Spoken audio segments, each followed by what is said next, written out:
mukama inkuru nziza ya Yesu Kristo nk'uko twayandikiwe na Matayo mweranda. Mukama muri ya minsi Yesu yaciye ishengero y'umugani ati ubwami bw'ijuru twabugereranya na nyene urugo yazindutse umutwenzi kurondera abamukorera mu murima wiwe, mu murima w'imizabibu. Bemeranya rero idenariyo imwe ku munsi, aca abarungika mu mizabibu yiwe.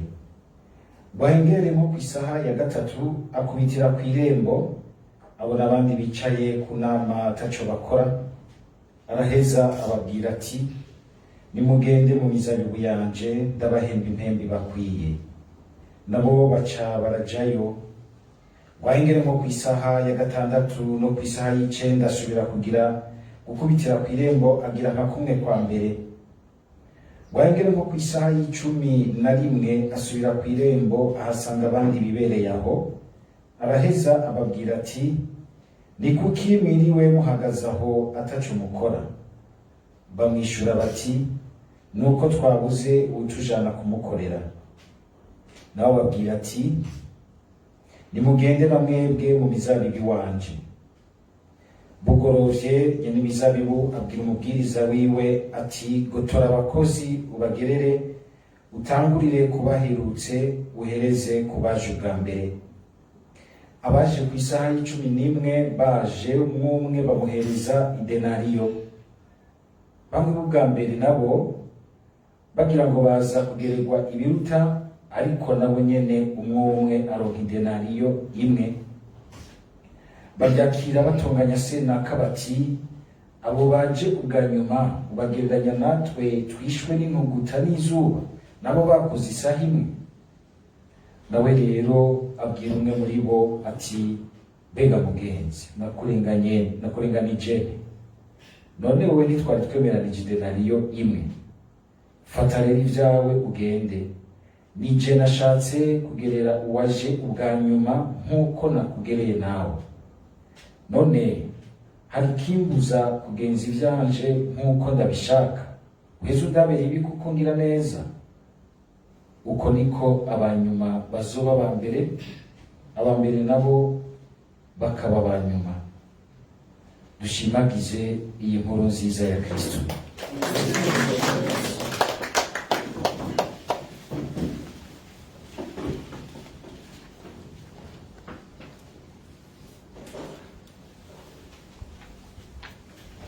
Kuzirikana tubanze duhere kuri no nkuru nziza, kiri ibintu kumbure byava bitera amakenga. Yesu asozera agira ati nguko niko abambere bazoba abanyuma nabo abambere. Harabaca bagira bati mwishure naho twaba abanyuma nta kibazo, hazoza igihe tuba abambere. Harabo bagira bati twigumire inyuma kugira ngo tuze duhave tuba abambere. Ni cyane nugutabara amajambo mukama bashikirije jiza umuntu akabanza kuyasubiza mu gihe ciwe. Aya majambo Yesu ariko arayavuga nabwo na mbere yatumbiriza ku Banyisirayeli, ko Abanyisirayeli barazi ko ari bo ba mbere Imana yimenyesheje, ariko ugasanga uko kwimenyesha bamwe bakwakira ukutariko, bakabona umenga n'akantu k'iteka ryabo ntibasanzwe, barahambaye, nabo mukama yashize ku ruhande, bakavyugaranirako, ntibabone yuko ari ubutumwa bafise, ari responsabilité bafise. Muze muritonda iyo mubonye ivyiza vy'Imana bitasha iwanyu, inyuma yaho hariho ijambo ry'ubutumwa, hariho ijambo rya responsabilité.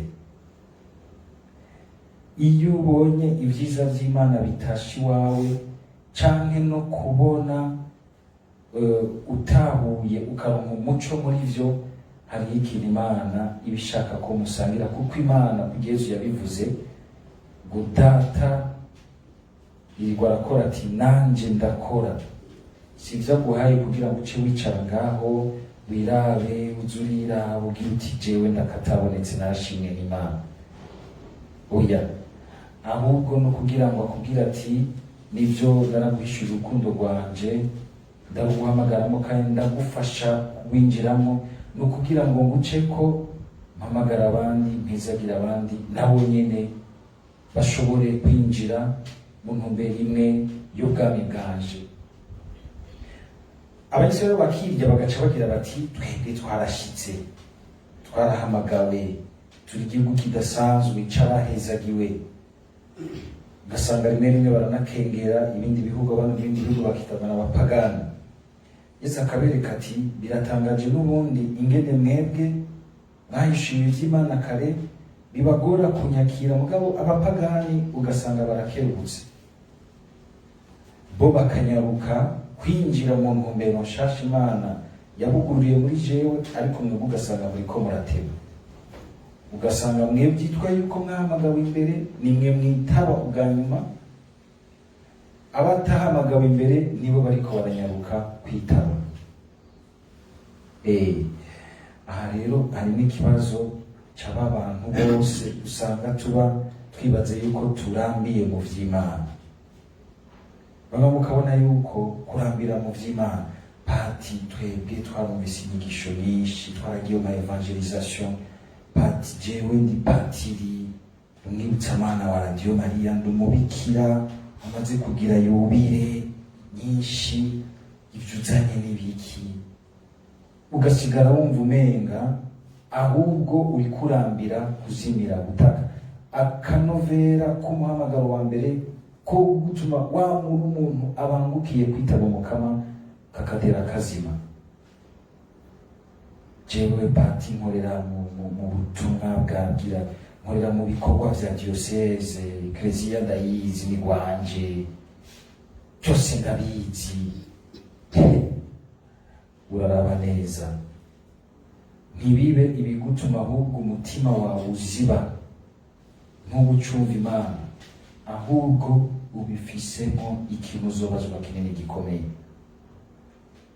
Yesu akabereka ati rero murabe neza, ntimusange ko mwibaze yuko mwashitse kare, kwari kumwe kwa muhamagawe kwa kare, kwari ko mwamaze gushika. Hariho abandi Imana ishaka guhamagara. Imana ikerekana rero, Yesu akerekana muri uyu mugani aca ingene twese Imana idukunda, kumbure abo byabangukiye bakanyaruka kuvyumva bakitaba kare, nabo bitabangukiye kumbure bakavyumva bateba kubera izindi mvo nyinshi Mukama wenyene amenya. Uyu mugani umuntu awumvirije n'ubundi muri yaca agira ati harimo akarenganyo, ntibishoboka. Wozana mu bakozi baca bagira bati oya ntibishoboka. Uyu mugani rero nko tuwumvise tuvyumve neza, si umugani wo kurondera kwerekana iby'ubutungane bwo mu kazi, oya ni uwo kwerekana ngira ni umutima w'ubuntu n'urukundo by'Imana usesekaye, ku buryo abana b'Imana, abana bayo bose ishaka kubagabira idenariyo imwe ntiduharure ngo amafaranga, ishaka kubaha ubuhirwe bwayo, ni bumwe kuri bose.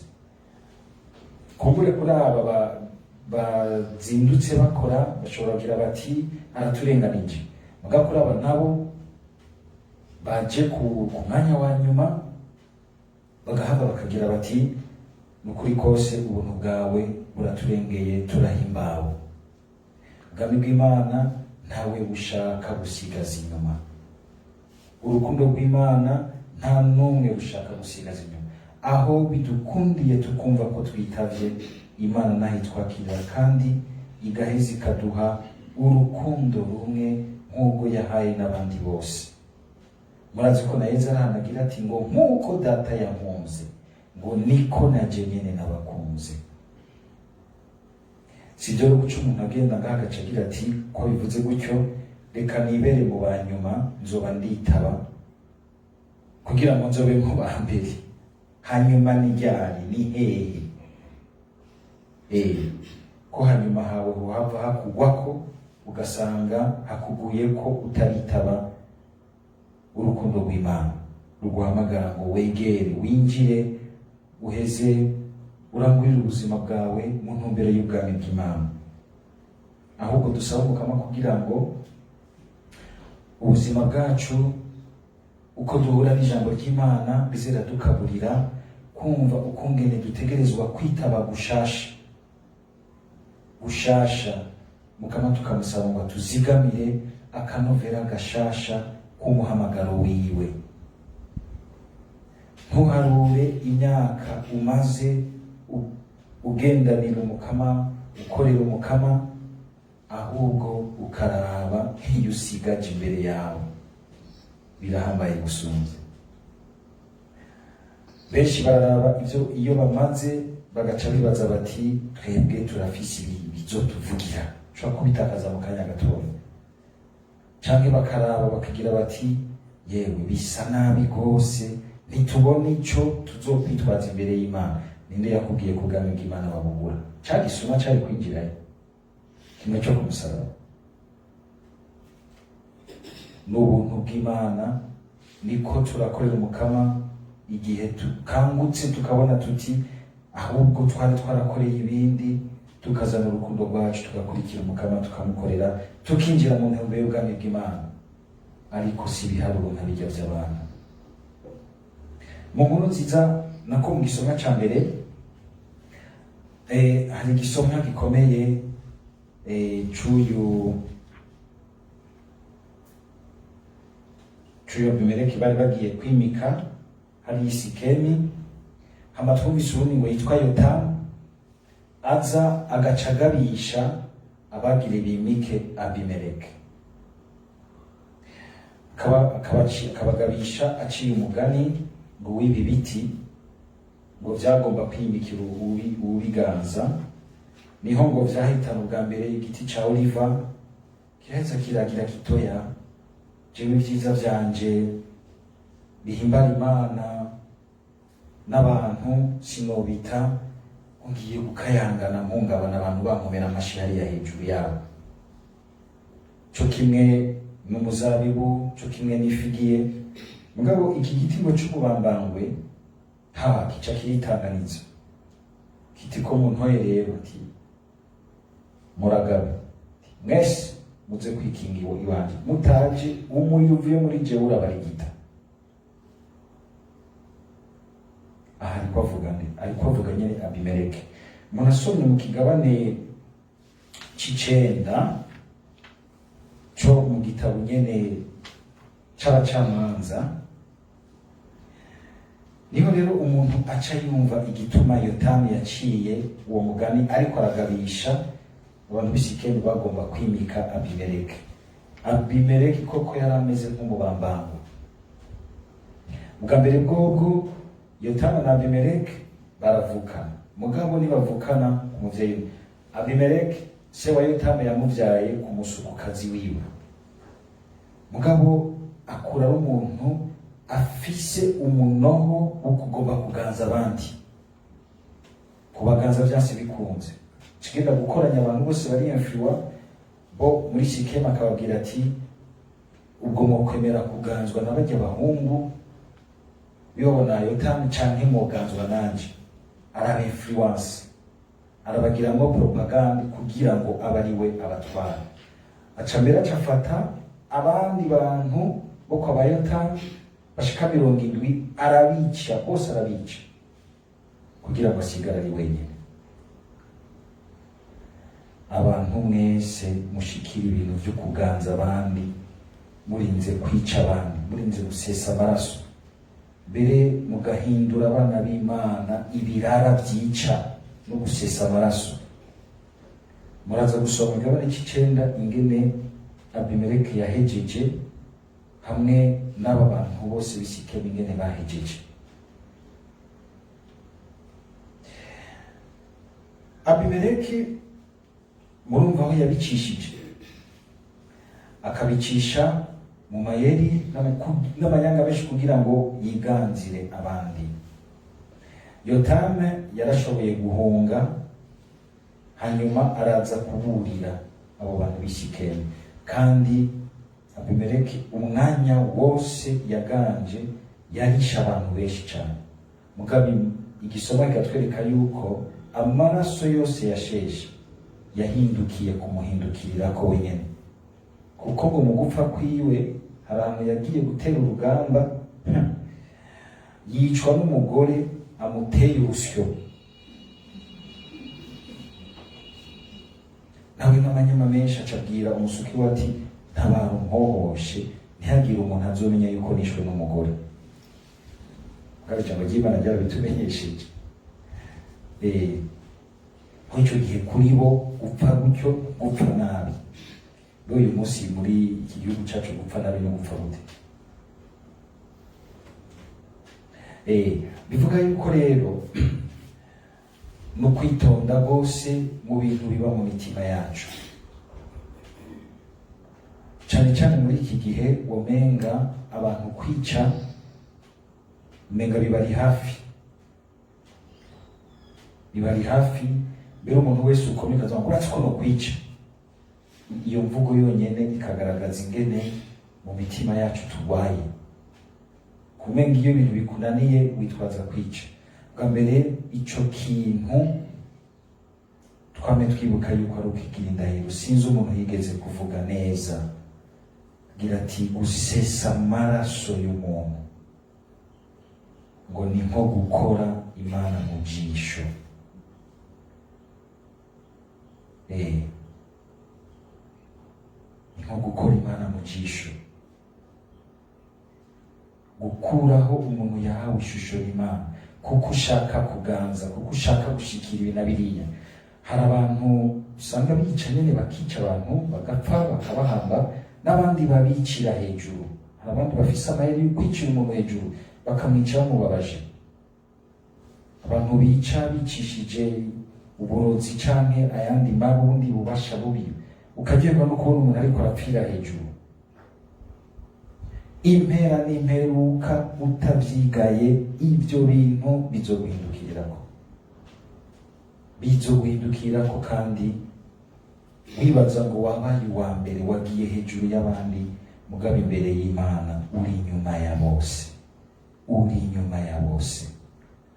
Abantu bose usanga dukoresha amayeri yo kwigiza y'uwundi, kugomba kubuza uwundi ko hari ico musangira canke ko yotera intambwe mu buzima, gasanga uri kurica intambuko z'ubuzima bwiwe. Ivyo bintu utavyihanye neza ngo vyishure, hari ahantu uzobibazwa rwose kandi bikomeye bizoguhindukirirako. Kandi ntutangure kwibaza kuko urabibona ibihano vy'Imana, ivyo nyene ukora birimwo ayo mahano. Burya nico gituma ntitutinye nabi kuko twibaza ngo ni Imana iduhana. Ni wewe nyene uba wikwegeye amahano, kuko Augustin bavuga ati burya inabi ikwegana n'amahano yayo ngo nka kurya intama ikwegana n'igitsembetsembe cayo. Intama iseruye umutwe hariya batagiciye, urabwira uti inyuma yayo hari igitsembetsembe.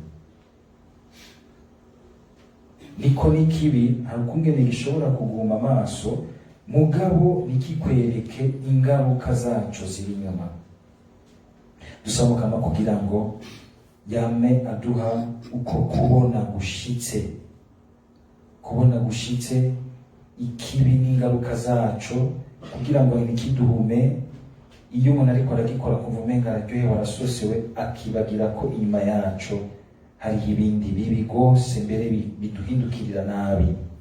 Aduha inguvu z'ukwama tuzibukira inabi. Ibi vyashikiye uyu Abimeleki ntitubirabe gusa mu bantu b'abakuru, abantu baniganira intwaro, abantu banigana mu vya politike, bakoresha ingimba n'igikenye kugira ngo bashike ku vyo bashaka, ko bakoresha iterabwoba, kandi twese tugaca tugira tuti bahebahe baduha amahoro, bahebahe gabanganya muduha amahoro. Ubwa mbere twebwe nyene ugasanga nitwe twitaye mu mutego. Uyu munsi Yotamu natwe aratubwiye biyo muja mutora mwisugiki. Ko umuntu yabavugirije ko inkoho nyinshi mukagira ubwoba muti ntibamuhe. Ko umuntu gusa musangiye ubwoko, ata bintu vy'ivyumviro vyo kugira ngo vy'ukuri kandi ubona uti mu buzima bwiwe arafise ico yamaze yakujije mu buzima, yadugije ku buryo bwira uti yofatiraho akagira ico agize ciza biriko biradutera ikibazo. Hamwe bagusangira ati ntimutubaze bya politiki n'ivy'intwaro, mugabo ugasohoka aho hanze ukanga muri doga gutora nabi ugatwarwa nabi. Mushira hejuru yanyu ba Abimeleki ibiri bikurikira, uca wemanga ibikurikira. Nakaryo keza kugira ngo natwe abatwagwa ntituze turapfa gukurikira uko. Yotamu akagira ati raba neza ico ugomba kwishira imbere, kuko kizoza uko nyene gisa. Umuntu wese ngo atanga ico afise. Twese dusaba Mukama kugira ngo twamane uwo muco ubwa mbere uko amadushira imbere yacu ikintu twumva ko kiri mu icubahiro c'Imana, kiri mu iteka ry'abantu. Hanyuma kandi tukanamenya kuza turatsinda ako gatima kabi ko kugomba guhagarara no kugendera ku bandi, kubiyemeza ko no kubagenza ukoresha iterabwoba. Oya, koresha ingingo, hanyuma ingingo iraheza ikamenya inzira nziza icishamwo ibintu, atari ukurondera kumara abantu kugira ngo bose bagutinye, ubaganze, ubategeke, ariko ahubwo kugira ngo bakorere. Mwumvise ibindi biti bigira biti, twebwe dufise ibindi vyiza bigirira neza abantu imbere y'Imana n'abantu, ntitwobita. Kumva uti imbere nabo nibaduzwa, n'ukuri n'iciza gihimbaye ushaka gukorera Umukama n'abantu, n'uburimwo iterabwoba. Nimwe iterabwoba gusa ahandi hantu. Umukama yamatuje imbere, atari uko gusa gutora abadushira imbere, no mu vyiyumviro na twebwe dushira imbere indani muri twebwe bitugenza, bikatugendera imbere tukabikurikira. Turabe neza ko tudashiramwo ivyiyumviro n'ivyipfuza imigambi isa na Abimeleki yuzuye ubwishime n'ubwibone, kugomba kuganza abandi ku gikenye, ahubwo ukarondera kubakorera neza, nk'uko kwa Oliva, nk'uko ku muzabibu, nk'uko kwifigiye. Amen.